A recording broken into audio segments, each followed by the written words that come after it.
yamba ndi dziko la China mchaka 2008 ubale pakati pa maiko awiriwa wapita patsogolo kwambiri ntchito zosiyanasiyana za malonda, zomangamanga komanso ntchito za maphunziro mwa zina. Iwo anati nchifukwa chake president wa dziko lino wayamikanso boma la China kamba kuthandiza dziko la Malawi posintha maonekedwe a mzinda wa Lilongwe podzera ku ntchito yomanga msewu wa Kanengo Crossroads mwa zitukuko zina. Atembo mwa zina atibwera kwa nthumwi zochokera mdziko la Chinazi ndi njira imodzi yothandiranso kulimbitsa ubale pakati pa maiko awiriwa.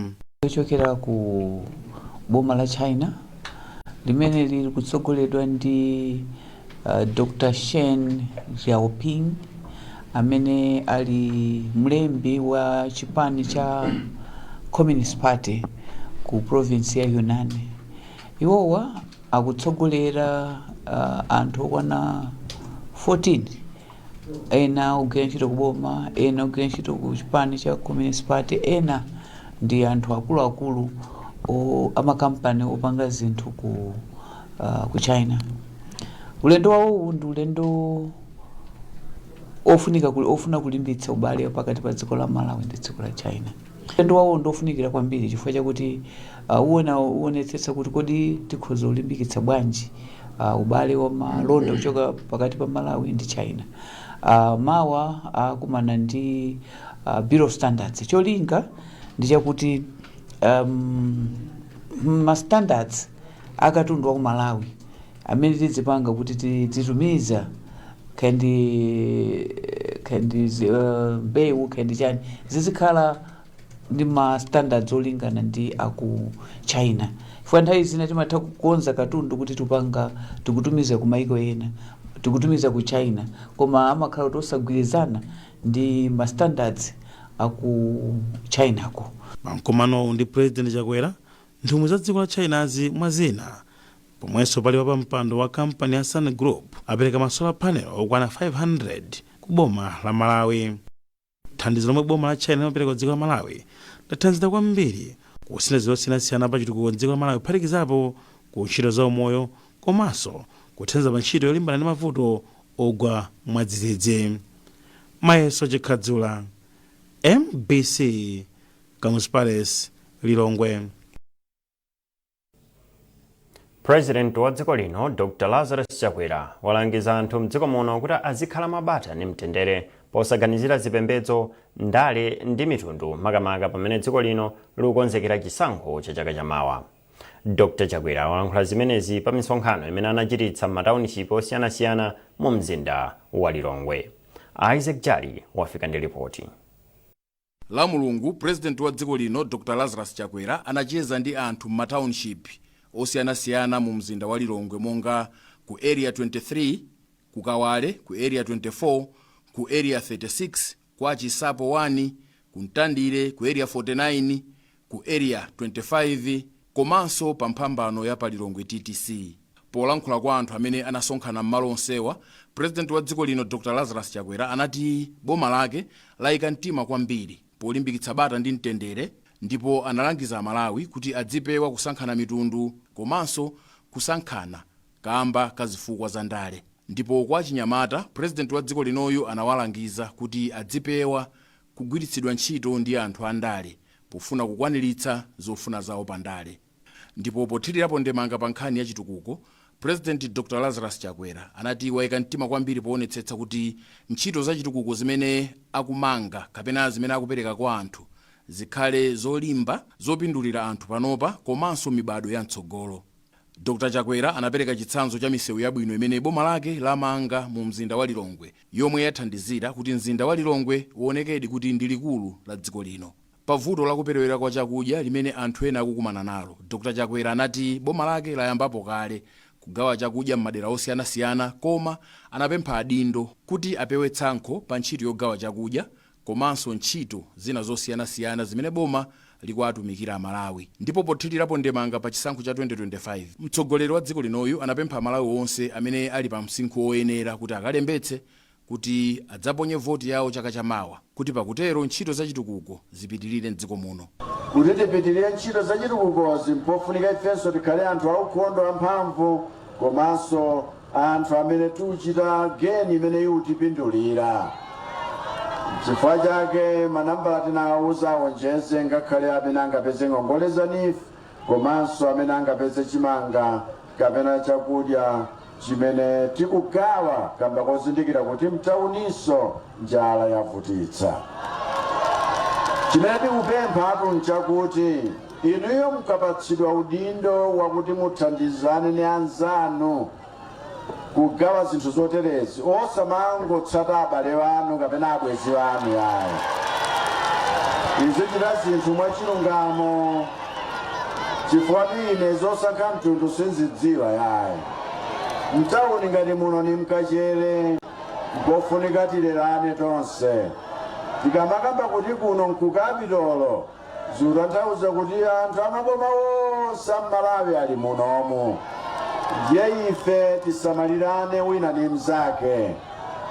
Chimene ndimapempha achinyamata nchakuti mavuto angachuluke koma wina asakugwiritseni ntchito yoti muononge tsogolo lanu lomwe.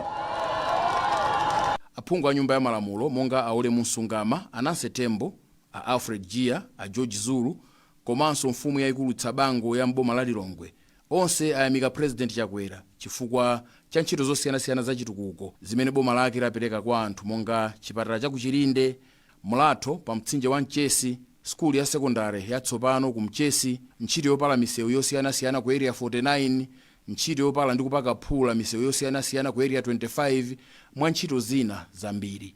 Isaac Jali, MBC, Lilongwe. Wachiwiri kwa mtsogoleri wa dziko lino Dr. Michael Usi walonjeza kupitiriza kuthandiza anthu achikulire ndi magulu osiyanasiyana ovutika ndi zinthu zofunika pa moyo wawo. Dr. Usi walankhula tikumalira pano kuti nakuti talakwana ndi apalama kuti alanda kuti pali azigogo ena timusumwapeza minda sangati kupita minda kupita zukulu wawo kupita ngapawo. Ndipo m'mawu wawo mfumu yayikulu Kaduya ya mboma la Phalombe ndi gogo Febe Yona anayamikira Ausi ponena kuti ichi ndi chitsimikizo choti boma ndiodzipereka kutukula mioyo yawo. Ineyo kwambiri mawanga ndi othokoza kwathokoza a Vice President chifukwa choganizira azigogo. Si anthu onse azigogo samene amandira ndikula pakhomo. Ambiri ndioti amakhala chikhalire opanda chinthu china chilichonse. Komano kutengapo mbali ya Vice President kubwera kuwapasa azigogo mphatso zosiyanasiyana kuphatikizapo sofetereza. Ineyo ngati mfumu yawo kuno ndikuthokoza chifukwa fetereza amene apasa ndikuti apasa chuma agwiritsa ntchito ndipo akhala ndi chokudya chifukwa chozenereza chimene tingathanzire kukhala ndi chokudya apasidwa. Ine ndifuna ndiyankhule kuti ine ndili wosangalala chifukwa ife azigogo tikusalidwa m'mizimu. Nthawi zina olo chilichonse timasalidwa. Ndifuna ndithokoze kumwamba chifukwa cha President amenewa potiganizira malo ano aparamauti kuti pasaifa azigogo mbewu. Nditi zikomo kwambiri komanso zikomo ameneyi mukafikise kwa President kuti azigogo asangalala, Mulungu asogolere. Atatha kupereka katunduyo, Dr. Usi anayendera msika wa Migowi komwe nakacheza ndi ochita mabizinesi komanso anawatsimikizira kuti boma liyetsetsa kuwathandiza kuti azichita malonda awo mosavuta. Iwo anawagula malonda omwe anayala pa msikawo monga tomato, mango ndi ndiwo zamasamba kuphatikizapo nsomba zowuma. Austin Kachipeya, MBC, Phalombe. Bungwe lona za chakudya ndi ulimi pa dziko lonse lapansi la Food and Agriculture Organization FAO lati ndondomeko ya mgwirizano wapakati pa dziko la China ndi Malawi ya China South-South Cooperation ndiyofunika popititsa patsogolo malonda otumiza kunja pogwiritsa ntchito njira zamakono za ulimi.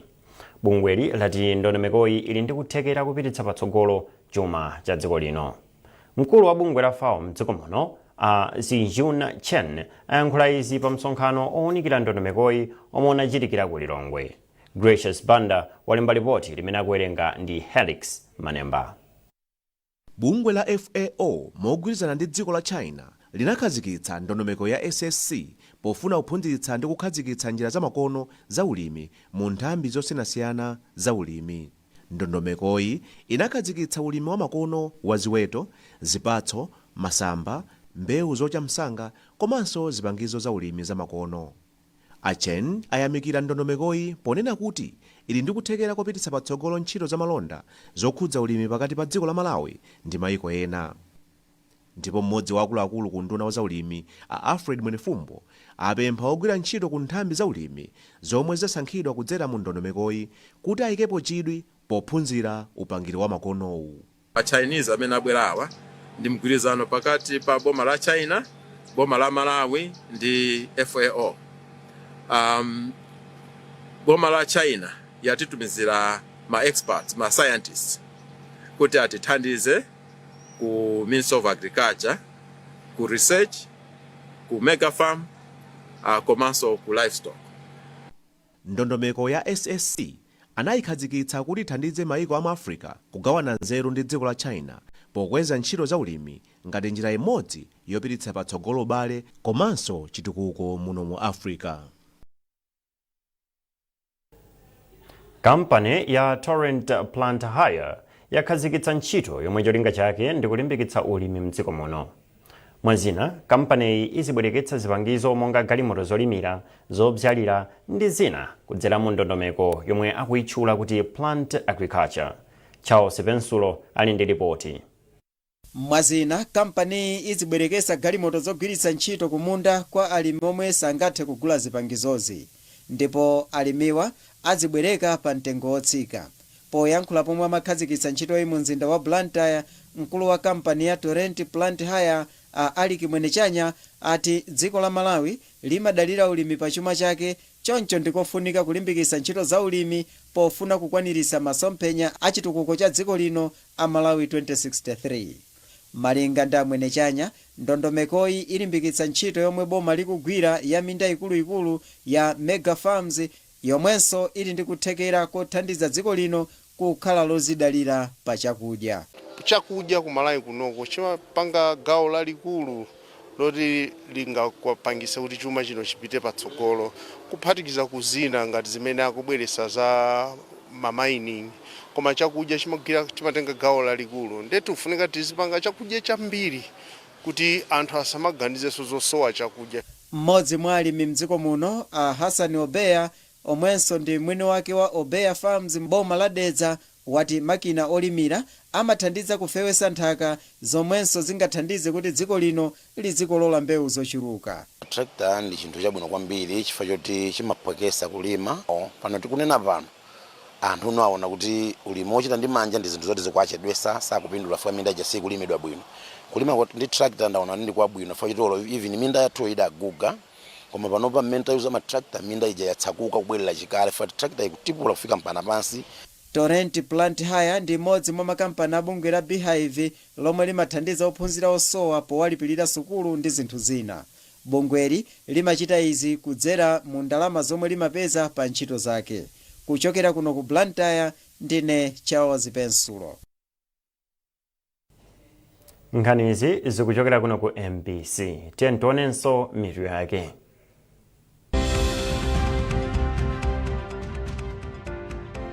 Dziko la Malawi layamikira boma la China chifukwa chopitiriza kuthandiza dziko lino pa chitukuko chosiyanasiyana. Mabanki akukonzekera kuthandiza kuti dziko lino liyambe kupindula ndi mgwirizano wa malonda wa mayiko a mu Africa wa Africa Continental Free Trade Area. Ndipo mu nkhani za masewero a golfo alandira thandizo kuchokera ku Airtel Malawi.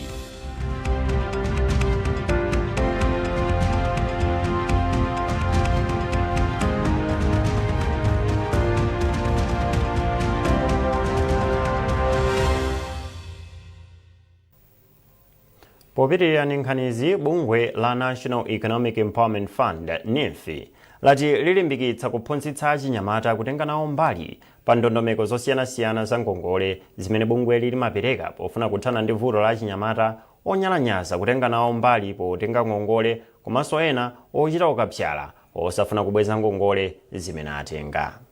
Mkulu wa bungwe la NEMFI Humphreys Mjetseni anena izi mu mzinda wa Lilongwe pa msonkhano olimbikitsa achinyamata aku Lilongwe Rural East. McDonald Chiwayula ali ndi ripoti. Pa msonkhano wakambirana ndi achinyamata ochokera m'madera osiyanasiyana m'boma la Lilongwe, mkulu wa bungwe la NIF a Humphreys Njetseni alongosola kwa achinyamata ngongole zosiyanasiyana zomwe bungwe la NIF likupereka komanso momwe angazipezere ndi kugwirisira ntchito ndalama za ngongole. Anjetseni atsindika kufunika kuti achinyamata amvetsetse momwe bungweli limagwirira ntchito. Iwo ati kutenga nawo gawo kwa achinyamata pakali pano nkochepa, koma NIF ikuchitapo chilichonse chotheka kuti achinyamata ambiri adzitenga nawo gawo pa ntchito tukula chuma cha dziko lino. Chimene chikulimbikitsa kwambiri kuti afikira achinyamata chifukwa chakuti malinga ndi mapulani a boma ngongole imeneyi iwafikire kwambiri achinyamata.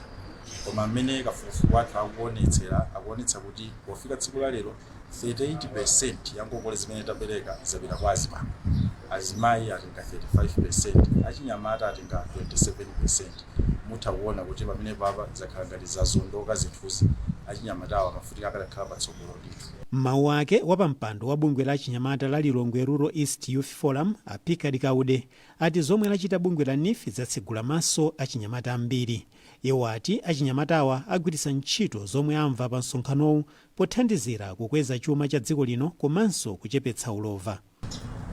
Kwa anthu amene atengapo ngongoleyi ali ndi maumboni ochuluka kuti miyoyo yawo kapezedwe ka ndalama kakhala kosintha kwambiri, ndipo tikukhulupirira kuti ndi mkumano umenewu kusinthako kupita patsogolo. Malinga ndi Njetseni, bungwe la NIF likufuna kulimbikitsa achinyamata mdziko muno kutengapo gawo pa ntchito zosiyanasiyana kuphatikizapo ulimi kuti chakudya chidzipezeka mosavuta komanso kuthandizira kukweza chuma cha dziko lino kamba kuti theka la anthu mdziko muno ndi achinyamata osapitirira zaka 35. McDonald Chiwayula, MBC Lilongwe. Banki zosiyanasiyana mdziko muno zakangalika pa ntchito yothandizira kuti dziko la Malawi liyambe nawo kupindula pa mgwirizano wa malonda wa maiko amu Africa wa Africa Continental Free Trade Area. Imodzi mwa nsanamira za mgwirizanowu ndi kuonetsetsa kuti maiko akutha kulipirana mosavuta pa malonda akatundu osiyanasiyana kudzera ndondomeko yotchedwa kuti Pan-African Payment Settlement System. Erlin Chimoyo wadza ndi ripoti. Malingana ndi akuluakulu akunduna wa zamalonda, dziko la Malawi kudzera ku banki yake yaikulu ya Reserve RBM lalowa nawo mu ndandanda ogwiritsa ntchito ndondomeko yakalipiridwe kakatundu mosavutaka. Mmodzi mwa akuluakulu ku ndunawo a Ezron Chirambo wauza MBC kuti ngati unduna ndi okhutira ndi ntchito yomwe banki zikugwira pofuna kuyamba kugwiritsa ntchito ndondomeko yatsopanoyi. Ndondomeko imeneyo ndi ndondomeko ndithu yabwino, timati Pan-African Payment Settlement System. Ndi ndondomeko yoti munthu utha kutumiza kunoko ku Malawi kwacha ka munthu ali dziko liti akalandiranso ndalama yakwawo komanso mwachangu kwambiri. Andi pakali pano a Reserve Bank ndi amene akusiyendesa, andi mabanki ambiri so osachidwi kukutenga pona umbali. Mabanki ena ngati National Bank ndi CTH Bank alikale ready kufuna kuthandiza anthu ndondomeko yolipira munjira ya PAPS. Njira imodzi kupanga nawo zokambirana sikuti ndi boma lokha limapita komanso makampani ena ndi ena ndi ma organization ena ndi ena aboma umapanga nawo kutenga nawo mbali pa zokambirana za Africa Continental Free Trade Area. Mawu ake mkulu wa bungwe la banki za mdziko muno la Bankers Association of Malawi BAM a Philip Madinga ati akuyese mayi patsogolo pofuna kulimbana ndi nthenda zimene zimadza kamba kati zirombo towuluka monga udzudzu. Profesa Jenlisa Musaya ku sukulu ya ukachenjede ya Kamuzu University of Health Sciences KUHES mu mzinda wa Blantyre ndiye wanena izi pa msonkhano wa amayi okambirana njira zimene angalimbikitsire amayi kutengapo gawo pa njira zothana ndi nthenda za mtundu. Tinakhala limodzi pamodzi kungokambirana nkuunikirana kuti kodi abale tingatani fa matenda amene wawo amakonda kugwira kwambiri anthu amene ali mina madera amene ndo ovutikira kupeza chuma amene mwina plumbing yawo ndi ovutika nditu kumene ndalama ndizocheperako ma resources ndocheperako ndi amakonda kugwira kumene komanso amene amavutika kwambiri amakhala adzimayi ndetu tukumana pamodzi kuti kodi tuzane kuchochita tingatani pala anthu osiyanasiyana amene abwera mu msonkhano umenewo ena ndajali online amaiko osiyanasiyana tikufuna timvere kuti kada zathu kwina akupanga chani kuti tingabereko nzeru zotani kuti nafenso pa ground tithamange kuthetsa matenda amenewa a vector-borne diseases. Famwina ife amene timapanga kafukufuku komanso mwina amene timaphunzitsa matenda wati kwadziwa mwina kuyambira kumene akuchitikira m'matupi ndi zina zotere kumuzi mwina amangoziwa ma symptoms chabe kuti amaoneka bwanji. Ndiye tikuyenera kuti tibwere tikawuze anthu aja kuti matenda awawa amene mukaziwa chakuti akuti amayenda motere tingapewe motere kuti so zinthu machitidwe athu angakhale behavior yathu ingakhale yotani kuti tapewe matenda awa kuti tikamanja ma business aja timalisesa kuti ma mosquito asatilume kuti pakhale kuti amsatipase matenda. Ndiye matenda amene kuti a vector-borne wa ndi chimodzimodzi njira zake ndizofanana. Titeni tioneni kuti kodi tingalowelere bwanji pa zinthu zimene zilipo kale kuti tizigwiritse ntchito kuti matenda ina awanso tapewe chimodzimodzi. Ndiye mwina tingatero kuti boma ndi ifeyo zinthu zitigwirire ntchito limodzi kuti tipewe matenda amene wawa. Chifukwa ambiri ningopereka chisanzo pali matenda ngati alikodzo pali matenda tikunena amalungo pali matenda akawodzera ndi ambiri ndithu koma tikuyenera kuti tikayika pamodzi tikhoza kupezanso njira zofanana zoti tikhoza kulimbana ndi njira imodzi koma matenda ambiri. Nduna yoona zachisamaliro cha anthu a Jane Sendeza ayamikira bungwe la Moyo Ngwathu pogawa ufa kwa anthu osowa mdera la mfumu yayikulu mbwatalika ku Lilongwe. Asendeza ati madera ambiri mdziko muno akhudzidwa ndi njala ndipo ati zomwe bungwe lilapanga zithandiza kwambiri anthu aderali. Pomlowoka wadzandiza mbiri. Malinga ndi mkulu wa bungwe la Moyo Ngwathu Aringo Kanshulu, bungweli linayika padera ndalama zokwana 59 million kwacha zogulira ufa othandizira anthu omwe akhudzidwa ndi njala. Akanshulu ati mawanja 120 ndi omwe apindule ndi ntchito yogawa ufayi yomwe yayamba mwezi wa Novemba ndipo ati idzatha mwezi wa April chaka chammawa. Ife tikamaliza program imeneyi anthu amene wawa tikuwapasanso mbewu yachimanga kuti akadzale m'makomo mwawo kuti akathiso kukolola akhale muzimira pawokha asamadalire mabungwe nthawi zonse. Pakadali pano mfumu yayikulu mbwatalika yati thandizoli lafika pa nthawi yake. Kudera kwathu kuno rabwera moyo wathu amavuto amene amakumana ni wanthu okhudzana ni njala. Iwo raona kuli kuno kuli vuto lalikulu kudapangwa gawo lomagera chakudya wanthu amene angathufikira kuno ngati kwambweralika watifikire ndithu ni thandizo lokhudzana ni chakudya komanso mathandizo ena chifukwa kudera kuno kuli njala. Ndipo phungu wa derali yemwenso ndi nduna yoona zachisamaliro cha anthu a Jane Sendeza ati ntchito yothana ndi njala ndiyofunika kugwirana manja. Ife tikunena kuti mabungwe ambiri chonde tulukani thandizirani anthu amene mukagwirira ntchito munjira zamene iwo zingathandizire makamaka kuzosowa monga chakudya monga mchaka chino cha 2024 kuti kuli njala imene tosefe tikuidziwa. Bungwe la Moyo Ngwathu linayamba kugwira ntchito zake zaka ziwiri zapitazo ndipo limalimbikisanso maphunziro za umoyo komanso ulimi. Pomlowoka, MBC, Lilongwe. Munkhani za masewero, kampani ya foni za manja ya Airtel Malawi yatipitiriza kuthandiza masewero a golf mdziko muno. Mkulu wa kampani a Abdul Shaiki anena izi kumathero a Sabatayi pa mpikisano wa golf umene kampani inakonza ku Blantyre Sports Club. Norbert Jameson wadzandiza mbiri. A Sheikh anati mpikisanowu unapereka mwayi ku kampani yawo kuti icheze ndi makasitomala ake ndi kuwadziwitsa zina mwa ntchito zatsopano zomwe kampani yayambitsa. Komanso iwo anatsindika za chidwi cha kampani yawo popitiriza kuthandiza masewero a golf mdziko muno. Ndipo mmodzi mwa akuluakulu a kampani alimbani ngoma anati chaka chamawa abweranso ndi thandizo lina ku masewero a golf. Tinatimbikisa kwenikweni kuti timafunisisa kuti tikumanisha makastoma athu ticheze nawo tiyamikire kwambiri pa business imene kupasa komanso kukhala nafe kuti business athu ipatsogolo. Kwenikweni tasangalala basi takondwa kuti imene tikusekera kalenda ya golf Airtel tournament massive yapambana matournament ambiri amene achitika mu chakachi. Tatseka bwino tatsiriza bwino chaka chamawa awana anganeso kwa ife tibweraso. Osewera oposa 100 anatenga nawo mbali pa mpikisanowu. A John Suzy Banda ndiomwe anapambana kumbali ya abambo ndipo mayi wonse kamphulusa anakhala katswiri kumbali ya amayi. Abashir Sharif ndi omwe anachita bwino mu gawo la nkhalakale.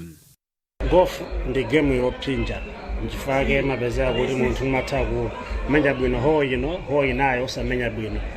Chachikulu I think ambiri ife tikamamenya golf timamenya ndi cholinga poti ndife mamache sitimamenya ndi cholinga choti tiwine. Komanso mwene nafe poti timamenya ndi timavuto tinotsinatsina mthupi timangomenya kuti bola tidzicheza. Zimenezo ndona ngati zinatithandiza kuti tikamenya ka double bogey ndikukhala ndi mtima kuti bola tili mu field mutikucheza ndi azinzathu. Koma owando I think zonse zayenda. Mwazina opambanawa analandira ndalama komanso intaneti ya Airtel yokwana 200 GB.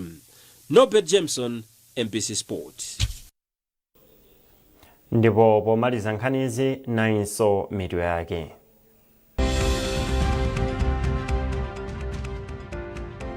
Dziko la Malawi layamikira boma la China chifukwa chopitiriza kuthandiza dziko lino pa chitukuko chosiyanasiyana.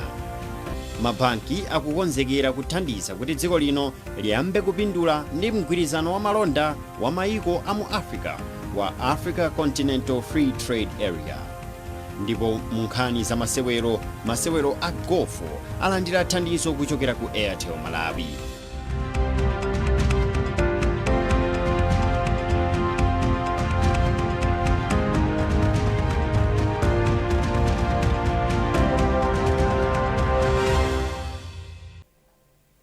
Pezani nkhanizi ndi zina zambiri popita pa mbc.mw kapena MBC Digital pa Facebook, Instagram komanso X. Munali ndine Romeo Umali mwakoma nonse.